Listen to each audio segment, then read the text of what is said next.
I'm lucky he wasn't down here, Ethan thought. He probably would have swatted me. He hurried to finish filling the cows' stalls so he could escape to the field to work with Luke. It was hotter out there, but at least Luke was friendly. "You like this better than the orphanage?" Luke asked when Ethan joined him. "It's harder work," Ethan replied, "but I guess that doesn't hurt me. We get good food." Luke grinned at the boy. "You'll probably be a lawyer someday. You know how to answer a question without answering it." He turned back to his plow, and Ethan followed along behind him, tossing potatoes into the bag he carried. "Chad Rush is a hard man," Luke continued, "but he runs a good farm. Don't know much about boys, though. Course, I can't say as I do either, but I wouldn't knock him around. He says he's trying to teach me to be a good farmer. I guess that's the only way he knows. I couldn't stand to see him hit Simon or Will, though. Or Alice. Simon is only 5, and Manda will see to it that Chad don't touch Will or Alice. You don't need to worry about them." Luke glanced back at the boy. "This is some different from what you expected, I reckon." Ethan nodded. It was indeed. He remembered what Bert had said as they traveled west on the train. "Every place is about the same. You just have to get used to the people." Ethan had gotten used to a lot of people in his 9 years.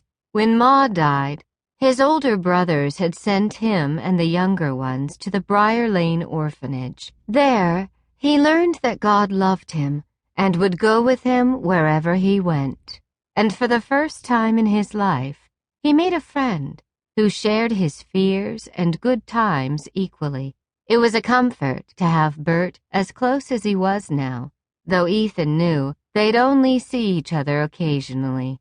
Luke didn't seem inclined to talk anymore, so Ethan let his mind wander as he followed the plow down the long rows.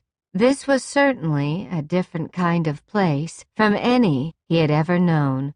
Not only was the farm bigger than he could imagine, but he had never met people like the Rushes.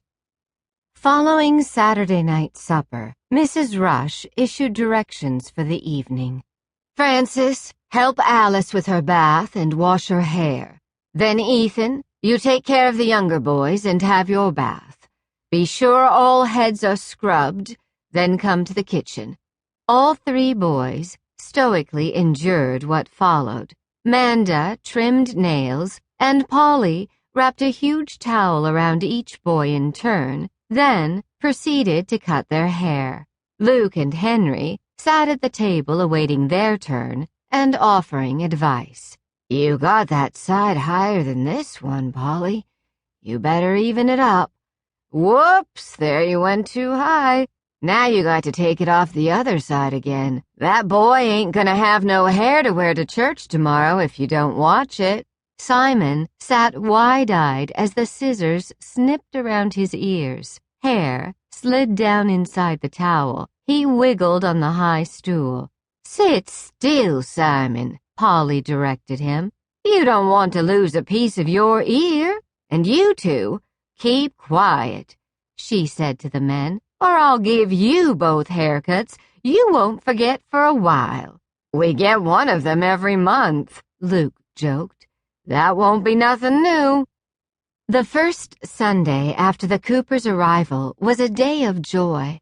The household turned out early to ready themselves for church. Mrs. Rush and Polly packed large picnic baskets, for it was to be an all-day affair. Simon was awed to learn that Francis played the church organ. "Could I learn to play the organ, Francis?" "I suppose you could when you get older," she told him. "You have to be big enough to reach the pedals. You'll need to practice awfully hard, too." "Oh, I would. Will you teach me how?" Francis assured him that she'd try, just as soon as he grew taller. Simon wasn't willing to wait that long.